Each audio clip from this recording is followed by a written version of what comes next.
Hello guys, welcome to our lovely learner channel. आज हम पढ़ेंगे क्लास 6 चैप्टर नंबर 1 सौर मंडल में पृथ्वी। सौर मंडल में पृथ्वी के अंदर हम पहले देख लेते हैं क्या क्या चीज़ें हैं। यहाँ पे हम देखते हैं यहाँ तो पूरा है, इसमें पूर्णिमा पढ़ा जाता है, अमावस्या के बारे में हम जानकारी लेते हैं, खगोलीय पिंडों के बारे में जानकारी लेते हैं, तारे, सूर्य, चंद्रमा और जो हमारे 9 के 9 ग्रह होते हैं उनके बारे में भी हम यहाँ पे पढ़ते हैं। यहाँ पे आप देख सकते हैं, देखिए है ना, ये 9 के 9 जो हमारे ग्रह हैं हम इनके बारे में जानकारी एकत्रित करेंगे यहाँ पर। और ऐसे ही पृथ्वी, चंद्रमा और इधर सौर मंडल, सूर्य, ग्रह, ठीक है। सो हम यहाँ पे हमने देख लिया है ब्रीफ में, यहाँ पे क्षुद्र ग्रह, उल्का पिंड, तो इन सब चीज़ों के बारे में आज हम यहाँ पे पढ़ने वाले हैं, ठीक है। सो चलते हैं। सबसे पहले तो आता है सौर मंडल में पृथ्वी। तो हम यहाँ से शुरू करते हैं, क्या क्या लिखा हुआ है। आई होप आपको ये क्लियर दिख रहा होगा और सीधे सीधे दिख रहा होगा, है ना। चलिए, यहाँ पर लिखा हुआ है, एक मिनट मैं पेन ले लेती हूँ। सौर मंडल क्या लिखा है यहाँ पे? सूर्यास्त के बाद आकाश में देखना कितना अच्छा लगता है।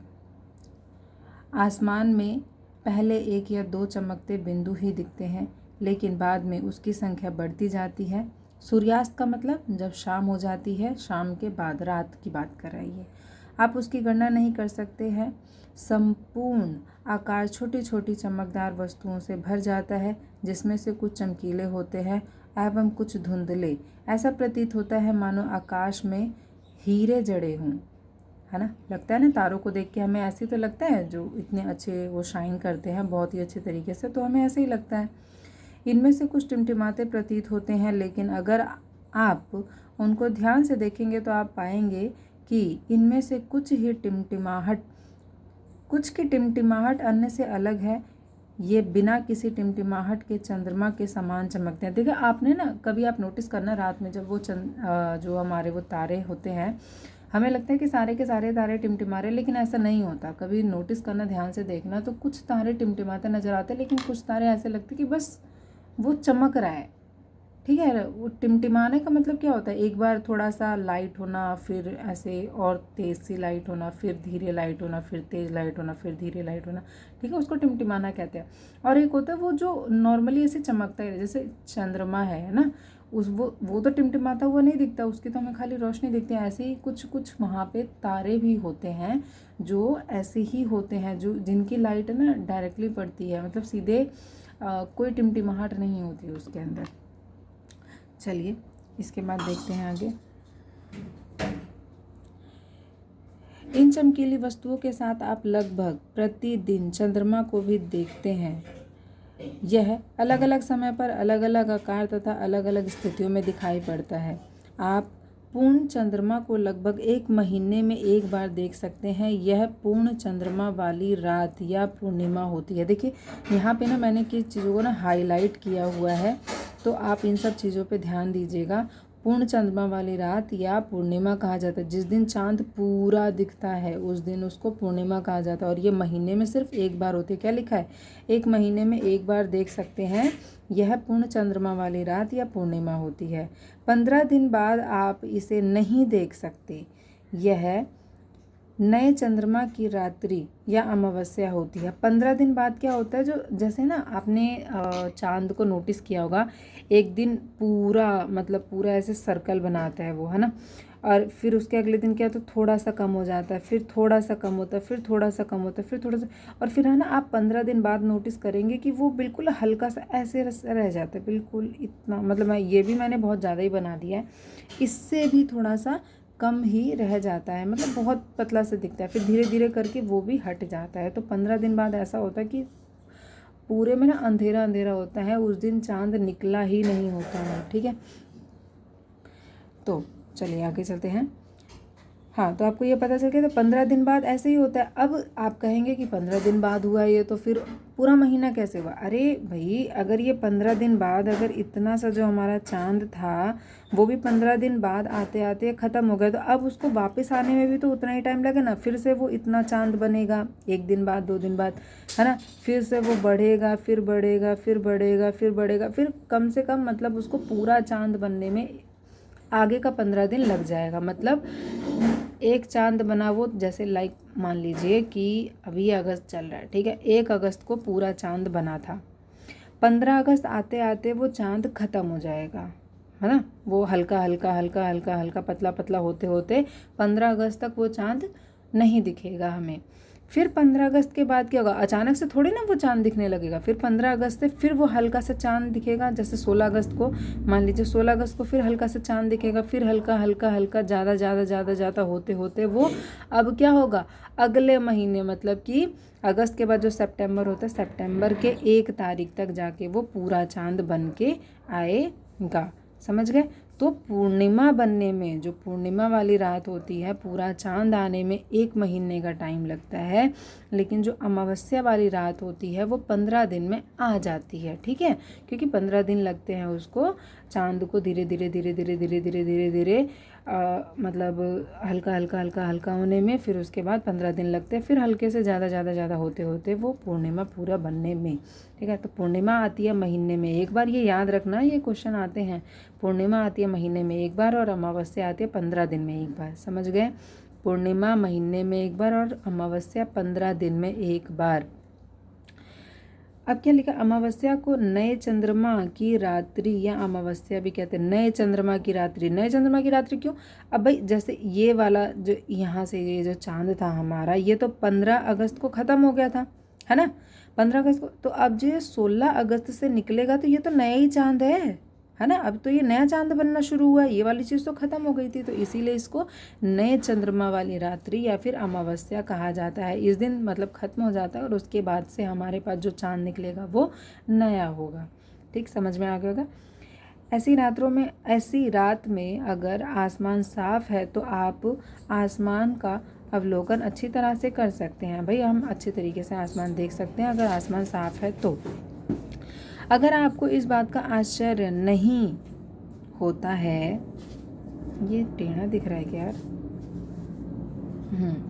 अगर आपको इस बात का आश्चर्य नहीं होता है कि हम दिन के समय चंद्रमा एवं इन सभी छोटी चमकीली वस्तुओं को क्यों नहीं देख पाते हैं, ऐसा इसलिए होता है क्योंकि सूर्य के अत्यधिक तेज प्रकाश के कारण रात के समय चमकने वाली वस्तुओं को हम दिन में नहीं देख पाते हैं। क्योंकि देखो, सुबह हम क्यों नहीं देख पाते? सुबह हमें चांद नहीं दिखता है, चांद ना दिखता है, पता है। सुबह सुबह कभी नोटिस करना, बहुत लाइट दिखता है, लेकिन हमें तारे बिल्कुल भी नहीं दिखते। क्यों नहीं दिखते? क्योंकि सूर्य, इतनी तेज सूर्य की रोशनी होती है कि उसमें तारों की रोशनी, चंद्रमा की रोशनी सब मतलब दिखता ही नहीं, फीकी पड़ जाती है उनकी रोशनी। तो सूर्य की रोशनी ज़्यादा तेज़ हो जाती है, इस वजह से हमें जो ये तारे हैं, चांद है, ये सब नहीं दिखाई देते हैं। ठीक है, आगे बढ़ते हैं।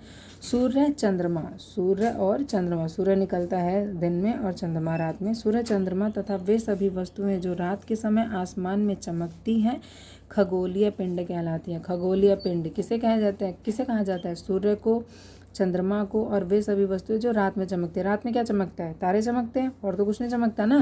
तो ये जो सारी चीज़ें होती हैं, सूर्य, चंद्रमा और हमारे जो तारे होते हैं और भी, ठीक है, तो इन सबको क्या कहा जाता है? इन सबको खगोलीय पिंड कहा जाता है। तो अभी तक हमने 3 चीज़ें देखी हैं। रुक जाइए, पहले ये भी पढ़ लेते, पूरा पैराग्राफ खत्म, फिर हम देखते हैं इस पेज में हमने कितना पढ़ा है। कुछ खगोलीय पिंड बड़े आकार वाले तथा गर्म होते हैं। ये गैसों से बने होते हैं। इनके पास अपनी ऊष्मा तथा प्रकाश होती है। क्या कह रहा है? कुछ जो खगोलीय पिंड होते हैं वो बड़े आकार के होते हैं तथा गर्म होते हैं। क्या होते हैं? सूर्य, पता है? सूर्य, है ना। सूर्य बड़ा भी होता है और गर्म भी होता है, याद रखना है। ये देखिए आगे चल के यही कहेगा।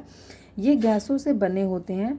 इनमें आप अपनी ऊष्मा तथा प्रकाश होते हैं। इसके अंदर अपनी ऊष्मा व प्रकाश होती है, ठीक है। अपनी ही प्रकाश होती है और अपनी ही ऊष्मा होता है। सूर्य के अंदर अपना ही प्रकाश होता है और सूर्य के अंदर अपनी ही ऊष्मा होती है, जिसे वे बहुत बड़ी मात्रा में उत्सर्जित करते, उत्सर्जित मतलब कि निकालते हैं, देते हैं, बाहर की तरफ फेंकते हैं, उत्सर्जित करते हैं। इन खगोलीय पिंडों को तारा कहा जाता है या तारा कहते हैं। सूर्य भी एक तारा है। देखा, यहाँ पे बेसिकली मैंने आपको सूर्य का एग्जाम्पल दिया है। ऐसे ही कई सारे मतलब जो तारे होते हैं, तारों का भी तो अपना ही एक चमक वो होती है, अपनी चमक होती है, अपना प्रकाश होता है, अपनी ऊष्मा होती है। उनकी ऊष्मा ना लगती नहीं है क्योंकि वो बहुत दूर होते हैं। ठीक है, यहाँ से जो सूर्य, आपने सुना ही होगा, सूर्य के कंपैरिजन में तारे बहुत ज़्यादा दूर होते हैं हमसे, सूर्य पास में होता है। तो यहाँ पे सूर्य का एग्जाम्पल बेस्ट लगा मुझे क्योंकि थोड़ा पास में भी और आप अच्छे से रिलेट कर पाएंगे कि सूर्य की अब सूर्य बड़ा होता है, गर्म होता है, उसकी अपनी ऊष्मा होती है, उसका अपना प्रकाश होता है। ठीक है, और वो बड़ी मात्रा में उन सब चीज़ों को उत्सर्जित करता है, मतलब ऊष्मा वगैरह उत्सर्जित करता है, तभी तो हमें तो गर्मी लगती है ना। तो हमने इस पेज में क्या क्या पढ़ा भाई? इस पेज में हमने पढ़ लिया है सबसे पहले पूर्णिमा के बारे में। पूर्णिमा क्या होती है? महीने में एक बार होती है जिस दिन पूरा चांद निकलता है। ठीक है, फिर हमने पढ़ा है अमावस्या, और अमावस्या को ही नए चंद्रमा वाली रात्रि भी कहा जाता है क्योंकि उस दिन पूरा चांद खत्म हो जाता है और अगले दिन से उसमें नया चांद, मतलब नए रूप से जो चांद होता है वो निकलना शुरू होता है, तो नए चंद्रमा वाली रात्रि या फिर अमावस्या कहा जाता है। अमावस्या 15 दिन में एक बार होती है, पूर्णिमा महीने में एक बार, अमावस्या 15 दिन में एक बार। ठीक, उसके बाद हमने तीसरे नंबर पे क्या पढ़ा? हमने तीसरे नंबर पे पढ़ा है खगोलीय पिंड। खगोलीय पिंड किसे कहा जाता है? चंद्रमा, सूर्य और रात में चमकने वाली जितनी भी चीज़ें होती हैं उन सबको खगोलीय पिंड कहा जाता है। उसके चौथे नंबर पे हमने पढ़ा है तारे के बारे में। तारा क्या होता है? तारा वो होता है जो कि बड़े आकार का होता है, गर्म होता है, अपनी ऊष्मा होती है, अपना प्रकाश होता है और वो उन सब चीज़ों को उत्सर्जित करता है। और एग्जाम्पल में हमने देखा है सूर्य का एग्जाम्पल। सो आपको इतना समझ में आ गया? आई होप आपको समझ में आया होगा। ठीक है, मैंने बहुत अच्छे से समझाने की कोशिश की है और ये जो थोड़ी सी वो है ना नॉइस है, प्लीज़ उसको इग्नोर करिएगा। एक्चुअली घर में थोड़ा बहुत काम चलता रहता है तो इस वजह से थोड़ी सी आवाज़ ज़्यादा आती है, कचर पचर की, है ना। बट मेरी आवाज़ आई होप आपको बहुत अच्छे से क्लियरली समझ में आ रही होगी और मेरा जो समझाया हुआ चीज़ है वो भी आपको अच्छे से समझ में आ रहा होगा। पूरी स्क्रीन पे आ रही है चीज़ें, आ रही है। देखिए इसमें ना थोड़ा सा ना मैंने हाईलाइट वगैरह किया क्योंकि ये मैंने पहले खुद पढ़ा है, उसके बाद मैं आपको पढ़ा रही हूँ। ठीक है, तो थोड़ा ना इसे हाईलाइट से आपको हेल्प भी मिल सकती है। आप जब अपनी बुक में ये सारी चीज़ें पढ़ेंगे तो आप इसको हाईलाइट कर सकते हैं। यही सारी चीज़ें हैं जो मेन जैसे मैंने यहाँ पे निशान लगा रखे हैं, यही जो चीज़ें हैं ये बहुत इंपॉर्टेंट है, तो ये आप अपनी बुक में भी निशान लगा लीजिएगा। यही सब पढ़ना है। ठीक, बेसिकली हाईलाइट हो जाता है तो हमें पता चल जाता है कि हमें क्या, किस चीज़ पर, किस वर्ड पे ज़्यादा फोकस करना है। ठीक है, सब कुछ पढ़ने से बेटर है सब कुछ ऐसे लेकर चले घोड़े गाय बैल की तरह, तो वो चीज़ सही नहीं है ना। हमें पता होना चाहिए कि हमें क्या पढ़ना है, बेसिकली हमें किस चीज़ पर जोर देना है, क्या चीज़ आती है एग्ज़ाम में और क्या चीज़ हमारे लिए इम्पोर्टेंट है। चलिए आगे बढ़ते हैं। सेकंड पेज पे क्या लिखा है यहाँ पे? रात के समय चमकते हुए अनगिनत तारे सूर्य के समान ही हैं। जो रात के समय चमकते हुए अनगिनत तारे होते हैं वो सूर्य के समान होते हैं। जो तारे होते हैं वो सूर्य के समान होते हैं, लेकिन हमसे बहुत अधिक दूर होने के कारण हम लोग उसकी ऊष्मा या प्रकाश को महसूस नहीं कर पाते हैं। वे अत्यंत छोटे दिखाई देते हैं। तारे कैसे होते हैं भाई? तारे, सूर्य को भी तारा बोला गया लेकिन सूर्य हमें बड़ा दिखता है, उसकी ऊष्मा हमें ज़्यादा मिलती है क्योंकि सूर्य पास में होता है। कंपैरेटिव तारे जो हमें, तारे जो रात के समय के जो तारे होते हैं जो हमें छोटे छोटे दिखाई देते हैं वो हमें बहुत छोटे, और उसकी ऊष्मा हमें क्यों नहीं लगती है? क्योंकि क्यों नहीं लगती है भाई? क्योंकि वो बहुत दूर होते हैं। सूर्य के कंपैरिजन में वो इतनी दूर होते हैं कि हमें उसकी जो वो है ऊष्मा हो गई और ये सारी चीज़ें हो गई, उसका प्रकाश वगैरह हमें नहीं लग पाता है। आगे बढ़ते हैं। आपने अवश्य ध्यान दिया होगा कि कुछ दूरी से देखने पर सभी वस्तुएं छोटी दिखाई पड़ती हैं। अत्यधिक ऊंचाई पर उड़ रहा हवाई जहाज़ कितना छोटा दिखता है ना। अब वो एग्जाम्पल दे रहा है भाई, हवाई जहाज़ नॉर्मली कितना बड़ा होता है लेकिन जब वो इतनी ऊपर उड़ता है तो हमें बहुत छोटा सा दिखाई देता है। आगे, रात्रि में असमान की ओर देखते हुए, सॉरी असमान नहीं आसमान रात्रि में आसमान की ओर देखते समय आप तारों के विभिन्न समूहों द्वारा बनाए गए विविध आकृतियों को देख सकते हैं। ये नक्षत्र मंडल कहलाते हैं। नक्षत्र मंडल, इस पे जोर दीजिएगा। देखिए आप है ना, हम बचपन से ही देखते आ रहे हैं, जब हम रात में नानी के घर पे या हम अपने घर पे भी जब रहते हैं और अभी जैसे खुली छत पे ऊपर सोते हैं। अब तो बहुत कम लोग सोते हैं, पहले तो बहुत सारे लोग सोते थे, अभी भी सोते होंगे। तो हम ना तारों को देखते हैं और फिर हम ना ऐसे डिज़ाइन बनाते हैं। कोई सा स्क्वायर बना रहा होता है, कोई जो तारे होते हैं वो मिलके ऐसे ट्रायंगल बना रहे होते हैं, कोई स्क्वायर, कोई कुछ ना कुछ है ना। हम घोड़े बिल्ली पता नहीं क्या क्या बनाते रहते हैं उसमें। तो जो हम वो चीज़ें बना पाते हैं ना, जो आकृतियाँ बना पाते हैं, है ना, वो नक्षत्र मंडल होते हैं। जो तारों का जो समूह होता है, बेसिकली वो उन आकृतियों की बात नहीं कर रहे हैं, हम बात कर रहे हैं उन तारों के समूहों की।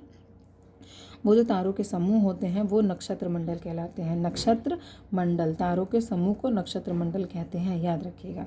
ठीक है। अब यहाँ पे अलग अलग तरीके की जो जैसे आकृतियाँ बनती है तो उनको अलग अलग नाम दिया जाता है। यहाँ पे हम सबसे पहले देखते हैं अर्सा मेजर। अर्सा मेजर या बिग बियर, अर्सा मेजर या बिग बियर इस प्रकार का एक नक्षत्र मंडल है। इसी प्रकार का एक नक्षत्र मंडल है क्या, अर्सा मेजर और बिग बियर। ये भी एक आकृति बनाता है। क्या आकृति बनाते हैं हम आगे देखते हैं। बहुत आसानी से पहचान में आने वाला नक्षत्र मंडल स्मॉल वियर या सप्तऋषि या सप्त सात ऋषि संत। क्या कह रहा है यहाँ पे, 7 तारों का समूह होगा। ये देखिए, ये लड़की देख रही है ना, ये जो 7 तारों का समूह होता है ना, ऐसे कुछ बनता है। ठीक है, तो वो 7 तारों का समूह होता है। लगे 1 2 3 4 5 6 7 इस तरीके से जो होता है ना, ये ऐसे आकृति बनाता है। इस तरीके से देखिए, जो असल में ऐसी आकृति, इस तरीके की आकृति बनाते हैं। तो इससे क्या होता है, इसको सप्तऋषि कहा जाता है, इसको स्मॉल वियर कहा जाता है, इसको सप्तऋषि कहा जाता है, इसको सप्त सात ऋषि संत कहा जाता है। यह 7 तारों का समूह होता है जो कि एक बड़े नक्षत्र मंडल अर्सा मेजर का भाग होता है। अर्सा मेजर, यहाँ देख रहे हैं, अर्सा मेजर जो ये इस्लाकृतियाँ बनाते हैं, जो नक्षत्र मंडल का ही एक भाग होता है। ये देखिए, अर्सा मेजर या बिग बियर जो होता है वो नक्षत्र मंडल का भाग होता है। ठीक, अर्सा मेजर या बिग बियर नक्षत्र मंडल का भाग होता है, लेकिन स्मॉल वियर, सप्तऋषि, सप्त सात ऋषि संत ये अर्सा मेजर के भाग होते हैं। तो सबसे बड़ा हुआ नक्षत्र मंडल, उससे छोटा हुआ अर्सा मेजर या बिग बियर, और उनसे भी छोटा हुआ सप्तऋषि। ठीक है, याद रहेगा 3 पॉइंट। नक्षत्र मंडल सबसे बड़ा, अर्सा मेजर उससे छोटा, और स्मॉल वियर सबसे छोटा। ठीक, यहाँ पे नाम भी लिखा है स्मॉल वियर, इससे याद समझ जाइएगा। यह 7 तारों का समूह जो कि एक बहुत बड़े नक्षत्र मंडल अर्सा मेजर का भाग होता है। अपने परिवार या पड़ोस में किसी बड़े व्यक्ति से कहिए कि वह आपको आसमान में और अधिक तारों, ग्रहों तथा नक्षत्र मंडलों को दिखाएं। अरे आप खुद भी देख सकते हैं ना, छोड़िए, हम क्यों जाएं बड़े लोगों को परेशान करने। प्राचीन समय में लोग रात्रि में दिशा का निर्धारण तारों की सहायता से करते थे। उत्तरी तारा उत्तर दिशा को बताता था। पहले क्या होता था, पहले घड़ी नहीं होती थी, है ना, और घड़ी भी कह रही हूँ, और वो डायरेक्शन वगैरह पता लगाने के लिए ये चीज़ें भी नहीं होती थी हमारे पास। जैसे आज मैप है ना, मानचित्र वगैरह तो हम पता लगा लेते हैं, बट पहले नहीं होते। तो पहले कैसे पता लगाते थे कौन सी साइड उत्तर की, कौन दक्षिण की, कौन पूर्व की, कौन पश्चिम की। तो वो हम ना एक ये उत्तर दिशा में ये उत्तरी तारा निकलता था, जो हमेशा उत्तर दिशा में ही निकलता था। तो उत्तर दिशा में जो तारा निकलता था उसको देख के हम पता लगा पाते थे कि ये उत्तर दिशा है। ठीक है, तो उत्तर के अपोजिट दक्षिण, उसके साइड वाले जो दाएं बाएं वाले साइड के होते हैं वो पूरा पश्चिम, तो ऐसे पता लगा लेते थे। इसे ध्रुव तारा भी कहते हैं। जो उत्तरी तारा था उसको ध्रुव तारा भी कहा जाता है। यह आसमान में, अच्छा आपको क्लियर मतलब सीधे सीधे दिख रहा है ना, चलो कहाँ गया। यह आसमान में हमेशा एक ही स्थान पर रहता है, हमेशा एक ही स्थान पर रहता है। क्योंकि उत्तर दिशा हम क्यों पता लगा रहे हैं, क्योंकि वो हमेशा उत्तर में ही निकलता है। ठीक है। जब क्योंकि उत्तर में ही निकलेगा हमेशा, तभी तो हम एक ही दिशा का बार बार पता लगा। कहीं पता चले वो उत्तर की बजाय पूरब में निकले कल, और फिर हम पूरब को बोले अरे ये तो उत्तर है, ऐसे थोड़ी ना होता है। वो हमेशा उत्तर में ही निकलता था, एक ही दिशा में एक ही स्थान पर निकलता था, इसलिए हम पता लगा पाते थे कि भाई ये उत्तरी दिशा वाला जो तारा है ये तो ये उत्तर दिशा है, आगे दूसरा वाला दक्षिण है, उसके बाद पूर्व पश्चिम है। इस तरीके से हम सप्तऋषि की सहायता से ध्रुव तारे की स्थिति को जान सकते हैं। सप्तऋषि जो 7 तारों का जो समूह था, उससे हम ध्रुव तारे की स्थिति को जान सकते हैं। चित्र 1.1, ये 1.1 का चित्र यही वाला है। पहले पढ़ लेते हैं कि क्या लिखा हुआ है, क्या कहना क्या चाहता है ये। चित्र 1.1 में आप देखेंगे कि यदि सप्तऋषि मंडल के संकेत तारों को आपस में मिलाते हुए एक काल्पनिक रेखा खींची जाए एवं उसे आगे की ओर बढ़ाया जाए तो यह ध्रुव तारे की ओर इंगित करता है। ध्रुव तारा मतलब कि देखिए, चलिए आइए, उन्होंने ये सप्तऋषि वाला तारा बनाया, 1 2 3 4 5 6 7, ठीक है।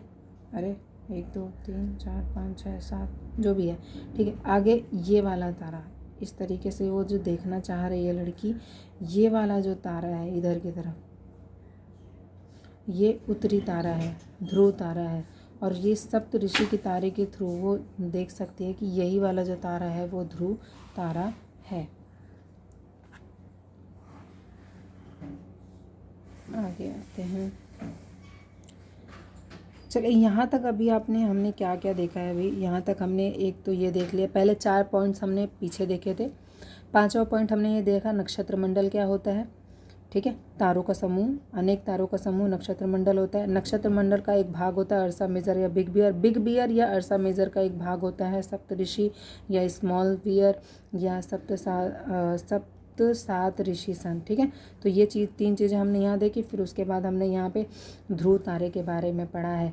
तो कितने हो गए, 4 उधर, 5 6 7 8 चीज़ें, 8 पॉइंट बनाने हैं आपको। ये चीज़ें ना कॉपी में लिखना, ठीक है। अभी तो आप समझ ले रहे हैं, ठीक है। उसके बाद आप इन सब चीज़ों को समझने के बाद कॉपी में भी लिखना। सो आज इतना ही रखें, थक गए यार, ठीक है। आज इतना ही रखते हैं। आप भी बोर हो गए होंगे, बोर तो नहीं, अच्छा बढ़ा रही थी यार मैं, लेकिन आज इतना ही रखते हैं। आगे की चीज़ें कल कंटिन्यू करेंगे। अच्छा लगे तो प्लीज़ कमेंट बॉक्स में लिखिएगा, लाइक करिएगा, शेयर करिएगा। और अगर आपको कुछ भी ऐसा लगता है कि कुछ और इंटरेस्टिंग चीज़ हम कर सकते हैं, कुछ और अच्छे तरीके से हम समझा सकते हैं, या आपको कहीं इस वीडियो के अंदर भी कुछ ना कुछ कमी लगी हो, तो प्लीज़ कमेंट बॉक्स में ज़रूर लिखिएगा। लाइक करिएगा या डिसलाइक करिएगा। अगर नहीं पसंद आया तो डिसलाइक कर सकते हैं, लेकिन रीज़न ज़रूर लिखिएगा। और अगर पसंद आता है तो लाइक कर दीजिएगा, सब्सक्राइब भी कर दीजिएगा, क्योंकि ऐसी ही वीडियो अच्छी हम और आपके लिए लेकर आते रहेंगे। पूरी NCERT हम 12th तक कवर करेंगे और इस तरीके से ही समझ के करेंगे। आई होप आपको समझ में आया हो। सो आज के लिए bye bye, thank you so much.